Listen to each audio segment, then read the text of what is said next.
Oui, alors là, aujourd'hui, on va faire plaisir aux auditeurs de la Basse et j'y suis. C'est pas tous les jours, mais là, ils vont être contents parce qu'on va parler des patrons. Et on sait à quel point nos auditeurs adorent les patrons et le patronat. Pour en parler, j'ai avec moi aujourd'hui Benoît Colomba, que vous connaissez, dont vous connaissez au moins le nom, qui est journaliste à France Inter. Salut, bonjour. Bonjour. On va dire copinage, et même pas du tout, on se connaît à peine, on se croise de temps en temps dans les couloirs de cette noble maison, mais on se connaît pas plus que ça, sinon à travers nos travaux journalistiques réciproques.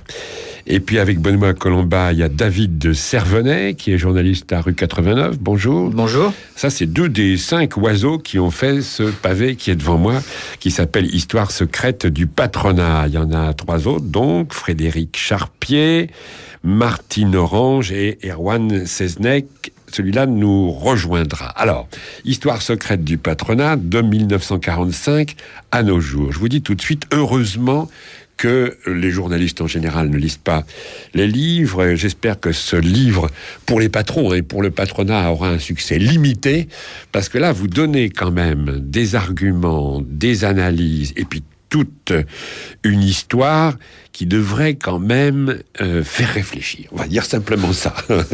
Faire réfléchir sur ce que sont les patrons, ce qu'est le patronat, et sur l'influence de ce patronat et de cette économie telle qu'ils la conçoivent et la dirigent et la manipulent depuis au moins cette période-là, sur nos vies. C'est une influence quand même considérable.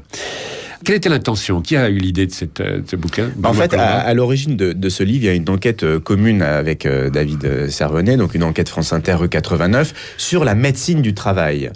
On avait notamment mis en avant le fait qu'une partie de l'argent des cotisations patronales n'allait pas au bon endroit et servait à financer par exemple des bâtiments, du MEDEF, voire des voyages à l'étranger, etc., qui avait tout un système organisé depuis des années à l'échelle de toute la France, donc un système dévoyé de la médecine du travail. Et évidemment, ça a fait un petit peu désordre puisque cette enquête est arrivée après l'affaire dite de la caisse noire de l'UIMM, où tout d'un coup, Laurence Parisot nous expliquait que c'était incroyable, on découvrait des choses inavouables au sein du patronat. Elle était très surprise, Laurence. Voilà, comme un secret de famille, a-t-elle dit à ce moment-là. Donc, à cet instant précis, on montrait que les choses étaient peut-être un petit peu plus compliquées que tout ça. Et derrière cette affaire de l'UIMM, il y avait peut-être des enjeux cachés, notamment des enjeux financiers. Et d'autres caisses noires. Et d'autres caisses noires, voilà, au sein du paritarisme. Et d'ailleurs, on l'explore dans le livre. Donc ça, c'était le point de départ. Et donc, on s'est dit, il y a un fil, et puis on veut tirer le fil de cette pelote-là. Et avec David, on s'est aperçu que, paradoxalement, c'était un sujet qui avait été assez peu exploré journalistiquement. Oui, et l'idée revient en grande partie à François Gèze, notre éditeur, qui nous a poussé aussi à reprendre cette histoire sur une longue période, donc avec 60 ans de recul, en partant de la guerre, du pacte du Conseil national de la résistance, de cette espèce d'alliance entre gaullistes et communistes, pour construire ce fameux modèle français qui depuis a beaucoup dérivé. Oui. Et l'idée, c'était d'élargir un peu la focale, comme avec une caméra, parce qu'en restant le nez dans le guidon de cette affaire de la caisse noire du UIMM, on comprenait à peu près rien. Oui. Vous commencez par moraliser le capitalisme, et là, il y a un point d'interrogation. C'est la période qu'on vit actuellement. Ça fait un bout de temps qu'on revient sur ce thème-là, mais enfin, avec la crise, on a entendu ce mot dans la bouche même de notre président de la République, il faut moraliser le capitalisme. Il y a un capitalisme barbare, il y a des excès, il y a des abus, et maintenant, l'éthique. Voilà, l'éthique, on va moraliser le capitalisme. Et ça, vous avez l'air un petit peu d'en douter. D'entrée de jeu dans votre introduction. Oui, parce que la crise nous a rattrapés. Nous, on avait déjà lancé le projet quand la crise est arrivée, mais c'est vrai que quand on fait un état des lieux, finalement, de 60 ans de ce modèle français, on a quand même beaucoup de doutes sur la volonté du patronat et des politiques de lutter contre la lente déréglementation qui s'est déroulée, notamment depuis les années 1970. Et donc, aujourd'hui, quand revient sur le devant de la scène tout un discours discours keynésien sur la régulation de l'économie, il faut limiter ses excès, etc., on se rend compte que ça correspond pas du tout à la politique que à peu près tout le monde, y compris la gauche d'ailleurs, à partir des années 80, a soutenu, quoi. Donc il y a quand même un hiatus entre le discours public aujourd'hui et les actes. Et c'est intéressant de revenir au fait parce que la dérégulation des marchés financiers, elle tombe pas du ciel. Donc c'est intéressant de revenir, effectivement, David faisait allusion notamment au rôle de la gauche, par exemple, il y a une responsabilité assez importante dans cette dérégulation des marchés. Donc c'est un long mouvement qu'on suit à partir des années 80. Et même, par exemple, il y a un chapitre, c'est Martine Orange qui le signe, sur ce qu'on appelle les faux gendarmes de la bourse. C'est intéressant de voir, on met soi-disant des contre-pouvoirs, la COB, l'AMF, l'autorité des marchés financiers. En septembre 2007, l'AMF s'étonnait qu'on n'investisse pas assez dans les produits financiers type hedge funds. Voilà, donc je crois que tout est dit là. Oui, alors, ce qui se passe, c'est quand même, c'est tout ce que vous décrivez dans ce bouquin, on voit que sont pas des intempéries. Il n'y a pas de fatalité, de choses qui surviennent comme ça brusquement, qu'on n'avait pas vu venir, et puis qui s'évanouissent aussi rapidement qu'elles sont apparues. C'est un petit peu comme ça que les médias ont pour coutume de présenter les choses. C'est lié au système médiatique lui-même. Il y a ça. Mais il y a d'autre part aussi l'idée d'un complot, c'est-à-dire il y a des choses qui se trament, des cabinets obscurs, où des gens tirent des ficelles. Et ça, vous oscillez toujours un peu entre les deux. En vous lisant, on se dit, ah oui, ça, ils arrivent à montrer que ça n'était pas un hasard, mais est-ce que par moment, par exemple, vous parlez de Bilderberg ou de choses comme ça, est-ce qu'il n'y a pas là l'idée d'un complot, de choses qui sont préparées de longue date et avec des gens qui... On n'a pas de vision complotiste de l'histoire, mais ce qu'on s'est efforcé de faire quand même en retraçant cette histoire secrète du patronat, et là le qualificatif a tout son sens, c'est de mettre en lumière aussi des personnages ou des mécanismes qui ne correspondent pas à la légende qu'on nous a racontée sur une espèce d'histoire un peu officielle comme ça. 2 exemples. Par exemple, on nous dit, donc revenons sur ce modèle français, on nous dit c'est un modèle exceptionnel, très redistributif, social, etc. En fait, quand on regarde un peu précisément les mécanismes et le fonctionnement de la médecine du travail, des caisses de congés payés du bâtiment, de la formation professionnelle, du 1% logement, ou des fonds du handicap, par exemple, dont on a récemment parlé dans l'actualité, on se rend compte que tous ces systèmes qui, au départ, sont fondés sur de très bonnes intentions, ont tous été dévoyés petit à petit. Pourquoi ? Pour financer les organisations patronales et les organisations syndicales. Donc aujourd'hui, on peut quand même se poser la question de savoir Comment se passe ce dévoiement ? Alors, de plusieurs manières. Le grand classique, c'est par exemple de faire salarier des permanents du MEDEF, de la CGPME, des grandes confédérations syndicales par ce genre d'organisme. Mais c'est aussi, ça peut être d'acheter des ordinateurs, d'acheter des immeubles pour construire des sièges, etc., etc. Il y a plein de mécanismes possibles. Il y a par exemple sur les caisses de congés payés du bâtiment une cotisation professionnelle qui est ponctionnée auprès des entreprises pour les organisations patronales, qui est présentée comme une cotisation obligatoire. C'est comme si vous étiez obligé, quand vous êtes une entreprise, de cotiser à une organisation patronale, ce qui est évidemment formellement interdit. Voilà, ce genre de choses. Et puis l'autre aspect qu'on a voulu développer aussi, c'est de mettre en lumière des personnages qui n'apparaissent pas, qui ne sont jamais apparus dans l'histoire patronale, mais qui sont complètement méconnus du grand public et qui ont joué un rôle très important dans le fonctionnement des coulisses, justement, de tous ces mécanismes de dévoiement. Par exemple, vous faites apparaître un personnage dont j'avais jamais entendu parler, j'avoue, c'est Georges Albertini. Georges Albertini, par exemple, c'est effectivement, c'est assez emblématique. C'est alors à l'origine quelqu'un plutôt engagé à gauche, on va dire, Parti communiste, SFIO. Avant-guerre. Pendant la guerre, il a un engagement très fort au sein du RNP, le Rassemblement National Populaire de Marcel Déat. Donc là, vraiment, c'est la collaboration la plus poussée jusqu'au bout, vraiment jusqu'au bout de la guerre. Il arrive à passer plus ou moins entre les gouttes au moment de l'épuration. Là, on y revient, parce que là aussi, ça fait partie de la légende officielle des grands patrons qui auraient tous été résistants. On s'aperçoit quand on entre dans le détail, et là, c'est l'inverse, que c'est tout à fait l'inverse. Et donc, ce Georges Albertini arrive à quand même passer entre les gouttes de l'épuration. Il est recyclé du côté de la banque Worms. Et là, c'est vrai qu'il va jouer un rôle très important au niveau du monde politique. Sous la 4e et la 5e République, ça va être un conseiller très écouté de Georges Pompidou et ensuite de Jacques Chirac. Donc là, c'est tout à fait emblématique. Quel conseil donne cet Albertini ? Quel type de conseil ? Georges Albertini, en fait, c'est l'un des héros de l'anticommunisme. C'est-à-dire ça revient très souvent dans votre bouquin sur cette période. Il y a une colonne vertébrale idéologique du côté du patronat. patronat, c'est l'anticommunisme, c'est l'anti-marxisme. Ah oui, ça, de la libération jusqu'aux années 70, jusqu'à l'élection de François Mitterrand, en réalité, c'est vraiment le ciment qui unit complètement le patronat. Et donc, Georges Albertini va monter un certain nombre d'officines, très souvent d'ailleurs, sur des financements des services secrets américains, des officines anticommunistes. Il se spécialise dans l'étude des syndicats, et notamment de la CGT, parce qu'il faut bien connaître l'ennemi, comme il l'appelle. Et donc, il monte, par exemple, des formations pour les patrons, pour apprendre à négocier avec les syndicats, ce genre de choses. Et puis, c'est aussi Georges Albertini, le personnage... Parce que lui a son passé d'homme de gauche, oui, absolument. Même d'extrême gauche. Il était communiste, je crois, dans sa jeunesse. Oui, il a été communiste. Et puis donc, il peut venir en disant « je sais de quoi je parle ». Absolument. Et il connaît très bien tous ces milieux.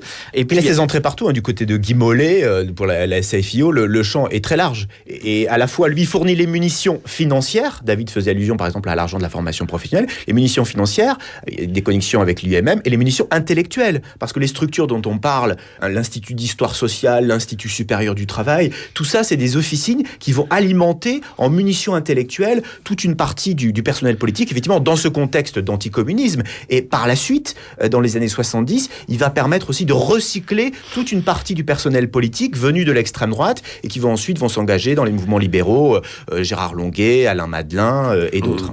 Et il a une influence très forte sur le pouvoir, puisque Frédéric Charpier révèle dans un très bon papier une note d'Albertini qui est remise à Georges Pompidou 2 jours après son arrivée à l'Élysée, donc à la présidence de la République, où il résume la politique économique et sociale que le nouveau président devrait suivre.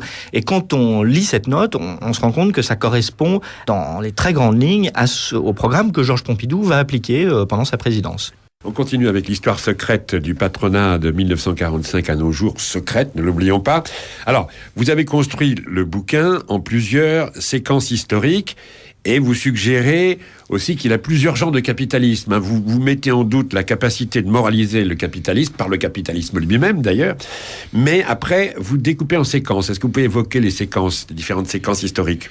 Oui, alors la première grande séquence, c'est celle qui va C'est David Servenet qui parle là. De la guerre donc jusqu'à 1968, où il y a assez clairement une rupture intellectuelle en fait dans cette histoire patronale et qui se caractérise notamment cette première période par le poids de l'anticommunisme. On en a un petit peu parlé, mais aussi de la décolonisation. On montre quand même que par plein d'aspects, la décolonisation va jouer un rôle très important dans la structuration des grandes fortunes.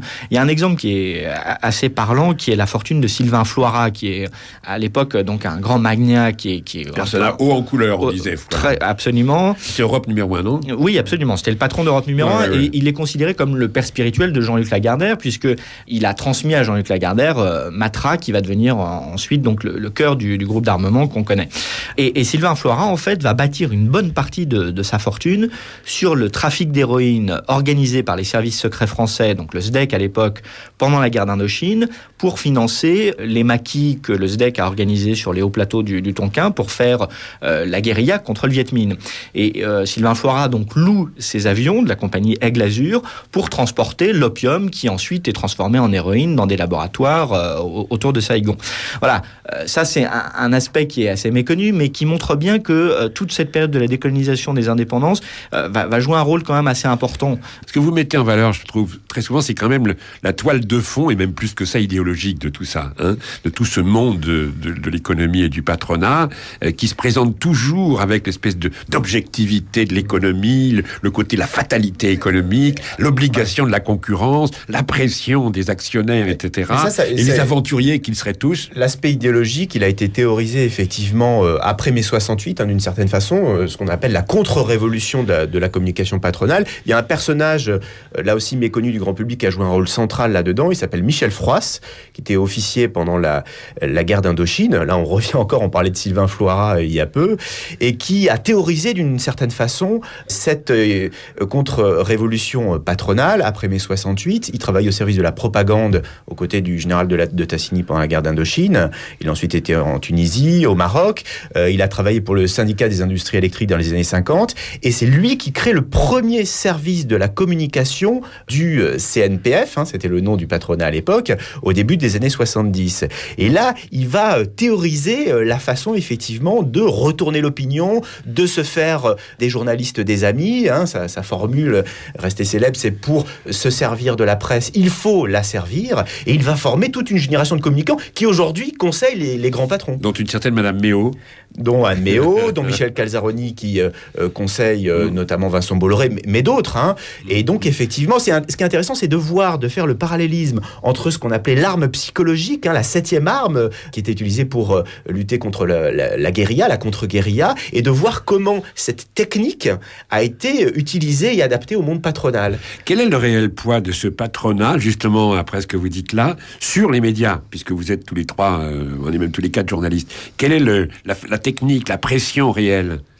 C'est souvent une pression assez diffuse finalement, parce que on le sait tous, il y a rarement des cas de censure caractérisés. Vous avez rarement un patron qui vous appelle, que ce soit un patron de presse ou un grand patron, qui vous appelle pour dire non, ça ne passera pas. C'est plus le cas aujourd'hui. C'est beaucoup moins le cas aujourd'hui.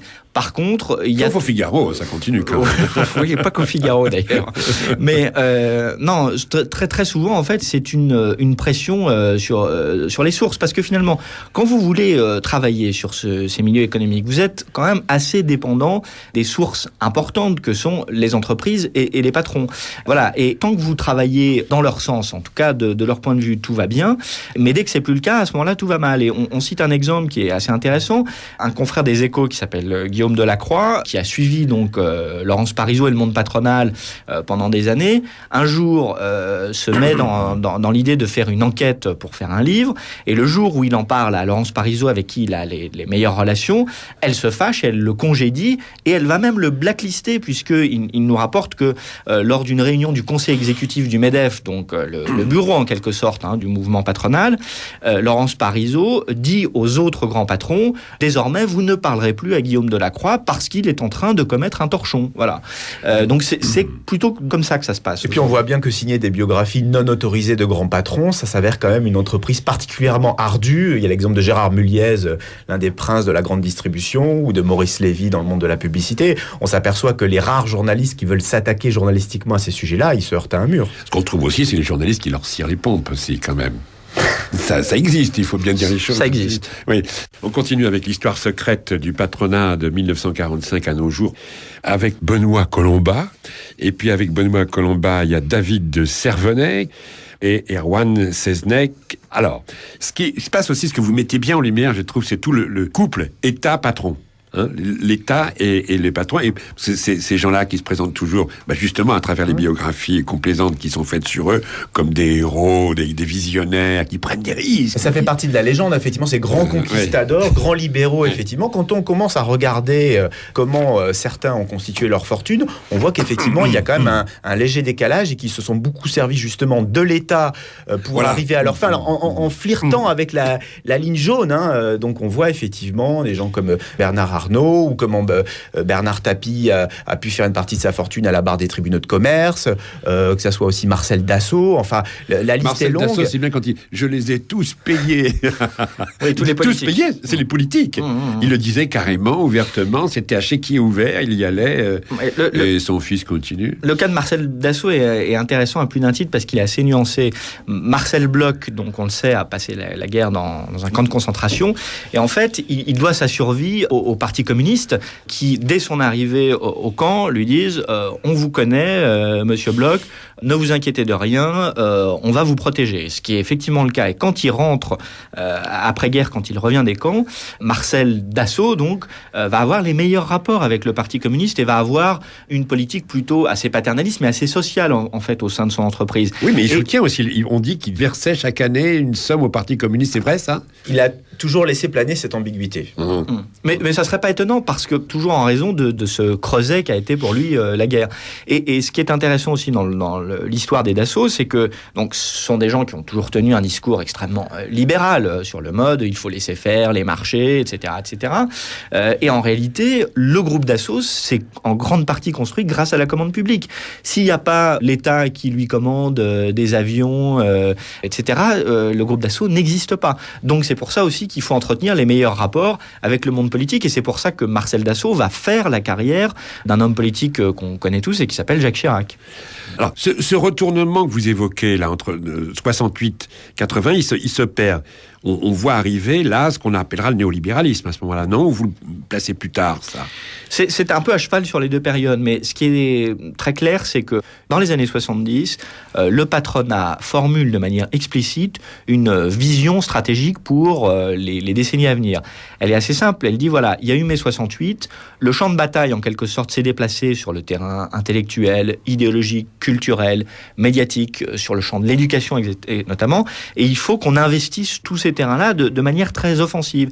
Et c'est ce qu'ils vont faire. Il y a des histoires très intéressantes de ce point de vue-là, comment, par exemple, le patronat organise des colloques pour les enseignants, notamment les profs de sciences éco, pour leur faire passer en quelque sorte leurs idées. Alors toujours dans les très bonnes conditions. Benoît en parle, il y a un colloque qui est organisé au Mont-Saint-Michel, dans de très bonnes conditions, très bons hôtels, très bons restaurants, etc. Et tout ça sert à... C'est quelle époque, ça? Alors ça, c'est plus tard, hein, c'est dans les années 80-90, mais effectivement, ça vient de loin, ça a été théorisé avant et mis en application, y compris dans cette période-là.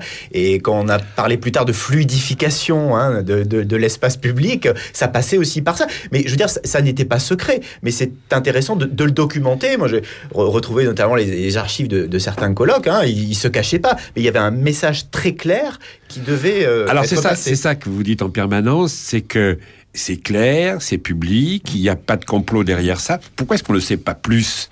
Pourquoi est-ce qu'un bouquin vient seulement maintenant, je dirais? Alors, il y a un élément qui joue et dont qu'on peut relier à ce qu'on vient de dire. C'est qui parle. C'est l'effondrement du contre-pouvoir syndical qui se fait sur la décennie 80 de manière spectaculaire et qui laisse le champ libre au patronat. Et ce contre-pouvoir qui s'effondre, il est sous-jacent en fait dans plusieurs chapitres de notre livre où on voit les syndicats qui... sincèrement, il n'y a pas d'autre expression, qui acceptent d'aller à la soupe à travers les instances paritaires, concrètement ce qui gère la sécurité sociale et ses multiples satellites. On voit se dessiner un syndicalisme d'appareil qui peut se passer de militants, qui n'a plus besoin d'eux pour vivre financièrement et qui devient dépendant du patronat. Un syndicalisme d'accompagnement. Un syndicalisme d'accompagnement est encore une expression polie. C'est un syndicalisme de complaisance à bien des égards et qui accepte de jouer un jeu dangereux, notamment... Là, vous parlez de la CFDT, par exemple. Oui, et je parle aussi de l'amiante. Les syndicats ont assumé une lourde responsabilité dans ce dossier en refusant de voir ce qui était en train de se passer. Comment vous expliquez cette orientation, effectivement, des syndicats au cours de ces périodes? Moi, je pense que ça tient à un phénomène historique, c'est qu'à partir des années 70, le nombre d'adhérents au syndicat baisse de manière très régulière et assez forte. Et à l'inverse, le nombre de permanents dans les grandes confédérations augmente, lui, de plus en plus. Donc vous avez deux courbes là qui se croisent en quelque sorte. Les syndicats ont vraiment besoin de financement. Comme tout ça, ce n'est pas du tout organisé, que la loi reste extrêmement floue, que les syndicats n'ont pas d'obligation de comptes à rendre, etc., de comptes à publier, ils s'organisent un peu comme ils peuvent, quoi. Et je pense qu'ils répondent beaucoup aussi à cette contrainte qui pèse sur eux, qui est une contrainte financière, parce qu'il ne faut quand même pas oublier que le vrai pouvoir, et ça on le rappelle à de nombreuses reprises, ça reste l'argent. Dans la période 68-80, moi je mettais une date importante, c'est 74 avec l'élection de Giscard, et auparavant il y a un épisode que vous évoquez, c'est l'IP.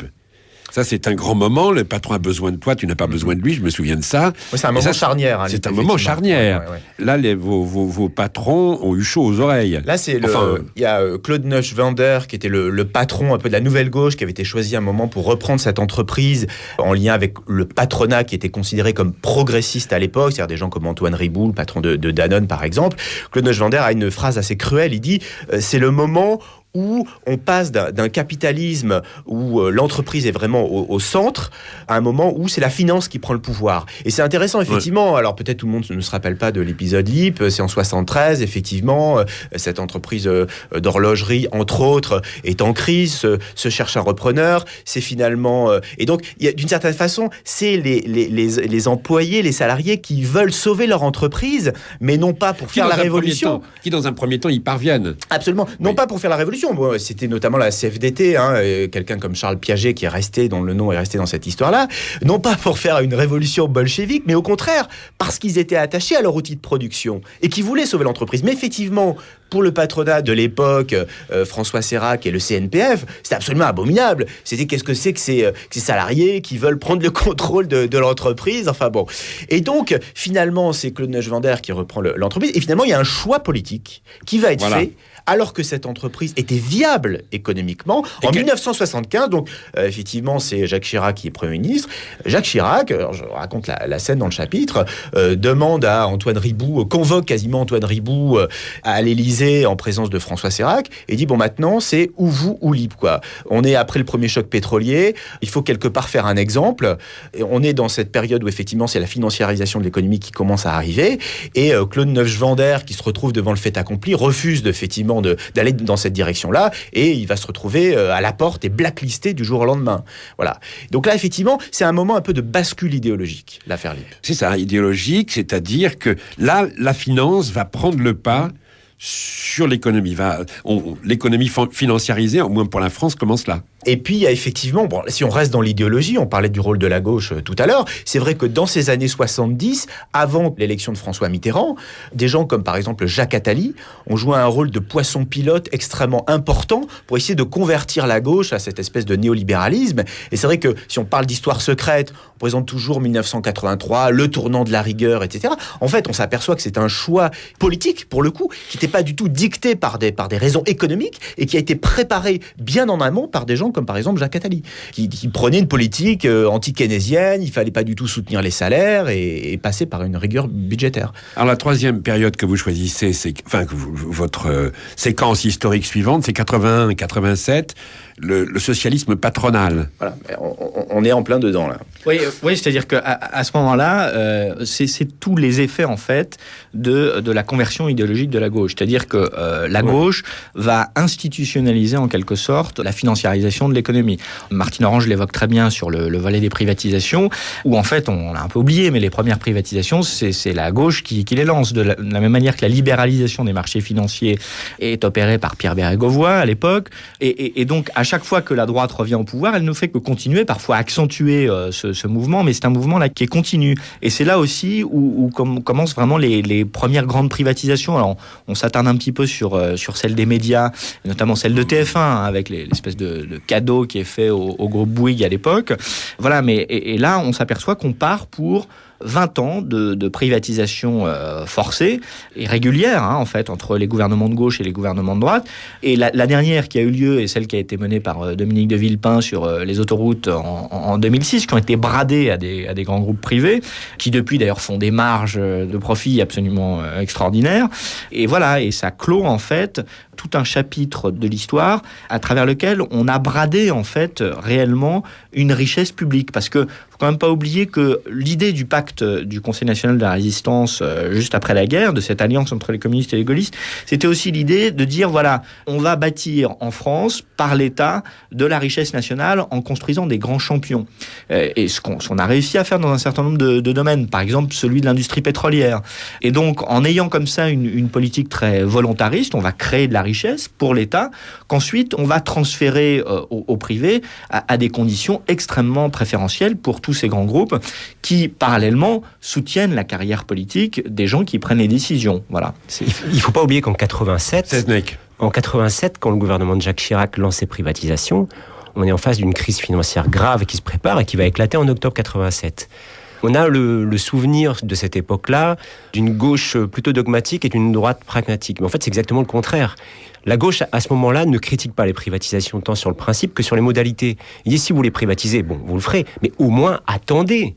La bourse est en train de s'effondrer, vous allez brader ces entreprises, comme le dit David Servenet, mais c'est une braderie qu'on a pu chiffrer. Sur les ventes de très très grands groupes français, l'État a perdu 15, 20, 30% de ce qu'il aurait pu en obtenir, simplement en attendant quelques mois. Mais il fallait privatiser pour envoyer un signal, ce qui était absolument effarant.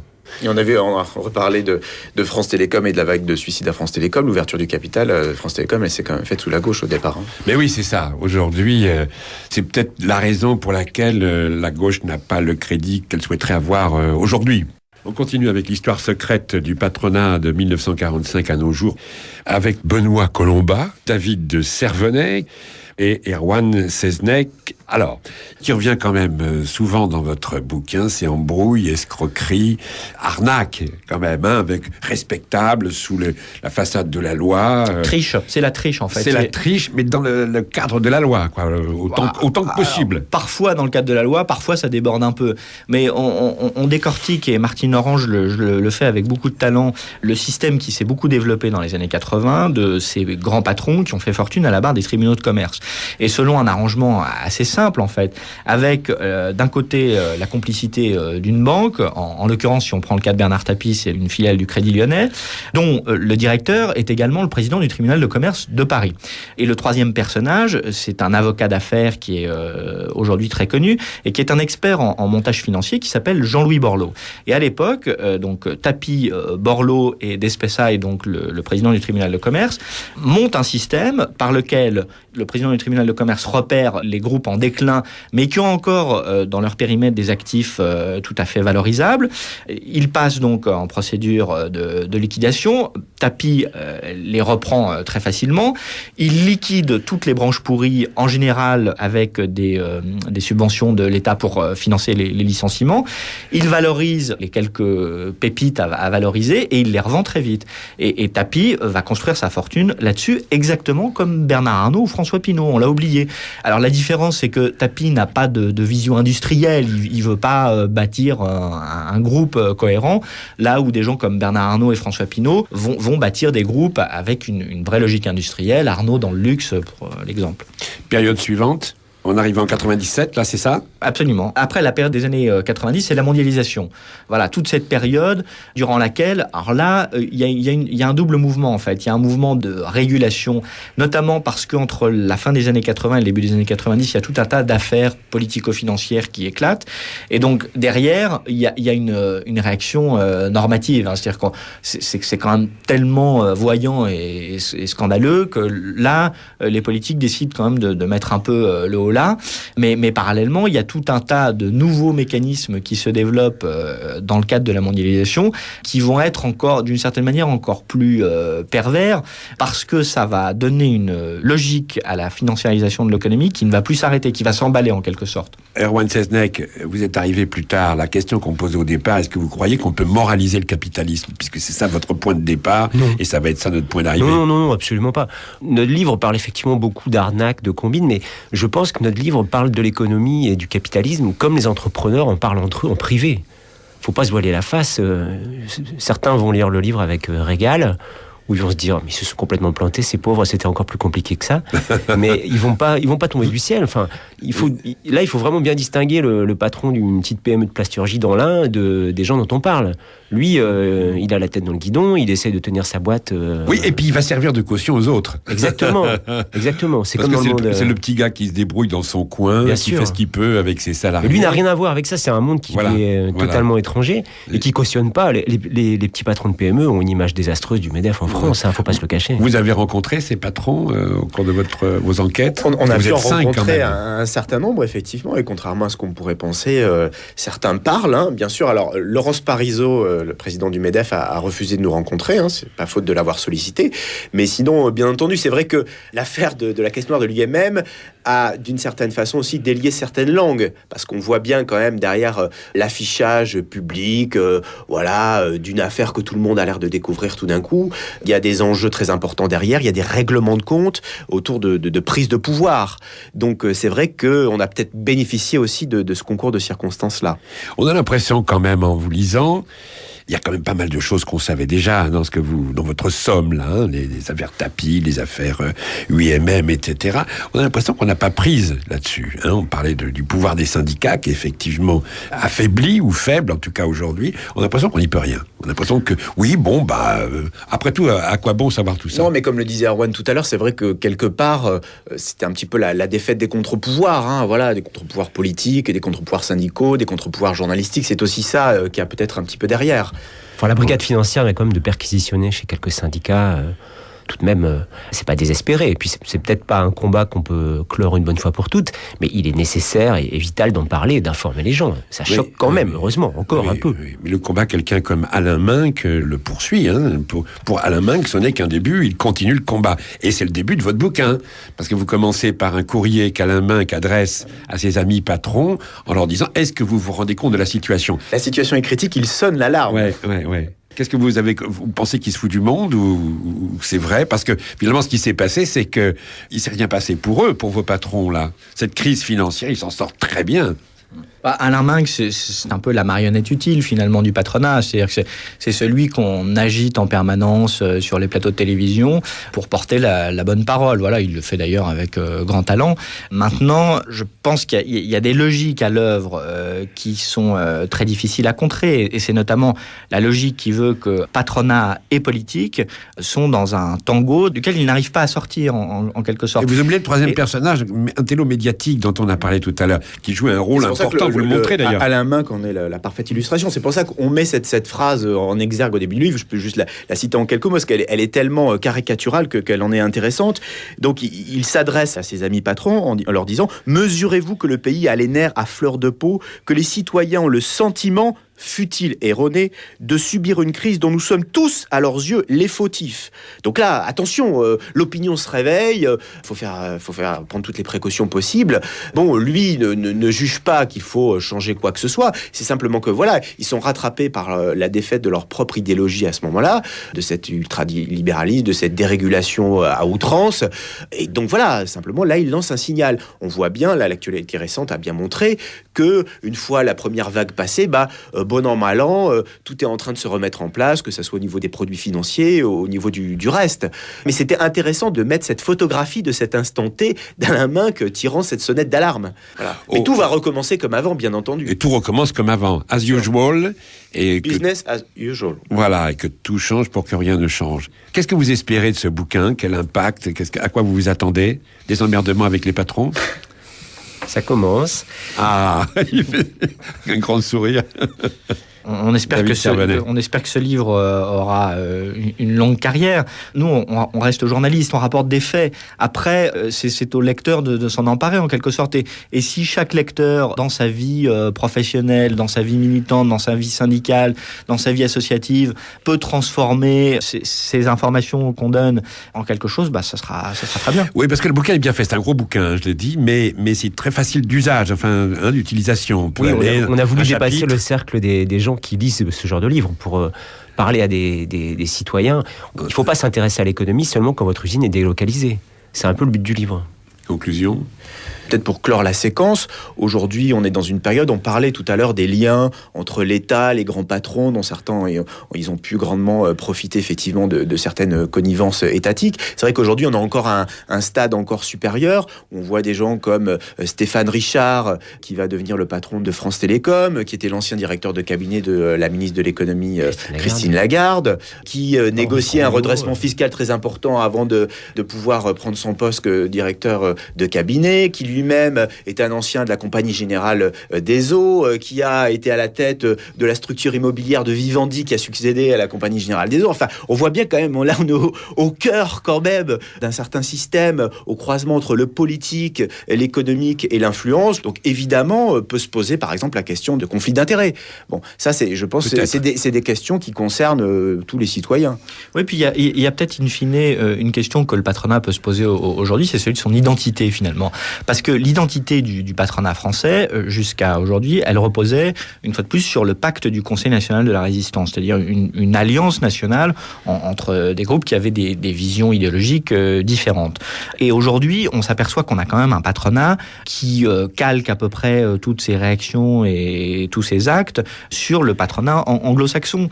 Et ça devrait quand même l'interroger, le patronat français, parce que dans la construction de la vie économique et sociale française, il y a autre chose, il y a une autre dimension. Et là, il y a une phrase qui est quand même très importante que je voudrais citer. C'est une phrase qui a été prononcée par Denis Kessler, donc ancien numéro du patronat, qui est présenté d'ailleurs comme un candidat potentiel futur pour le patronat français. Ancien maoïste, très proche de Dominique Strauss-Kahn et patron de la Fédération des assurances, et qui en 2007, au magazine Challenge, a expliqué clairement qu'il fallait défaire méthodiquement l'héritage du Conseil national de la résistance. Voilà où on en est aujourd'hui. Et dont Dominique Strauss-Kahn dit avec beaucoup d'humour, il est toujours pour la lutte des classes, mais il a changé de camp.